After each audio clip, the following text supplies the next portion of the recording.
awardees we have Saranillo and Paranina Zian Catriona M.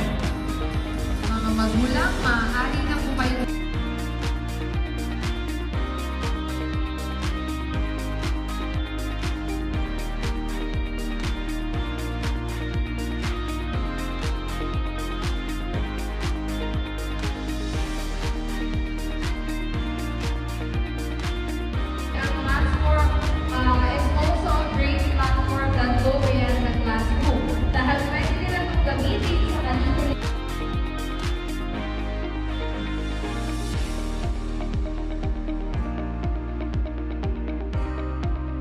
Zian Catriona M.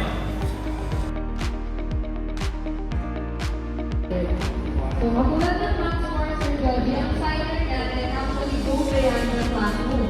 Dahil pwede po gamitin ito or i-access lang sa mga words. And for our high school students naman po, ay meron silang zero fluency kung saan nagbabasa sila ng mga books and they need to answer questions. The comprehension question to test kung gano'n na ba kataas yung level ng comprehension ng mga students natin.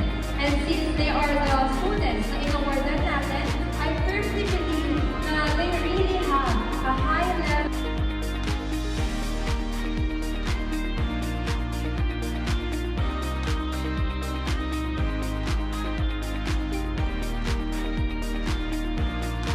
Paranina Zian Catriona M. Carvajal Kenneth U.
Give thanks to the Lord.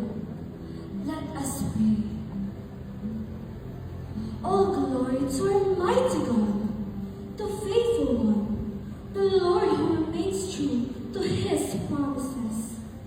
How remarkable is the victory you have granted to us today. Nothing can match the wonderful works we have experienced and observed today. We thank you, Father, for the awards we have received this day. These are gifts from you, and anything we have received from you is a reward for a job well done. We appreciate our parents who have been so supportive during this event. Their involvement has significantly contributed to the success of our program. We thank you, God, for our exceptional school, Emmanuel Christian School, through which you have shaped us into God-fearing individuals, outstanding students, and future influential leaders. It has been a source of blessings for all Emmanuelians. Indeed, you are the God who is always with us. As we return home, may you cover us with the blood of our Lord Jesus Christ and keep us safe from any danger. May you pour out blessings for each and everyone gathered here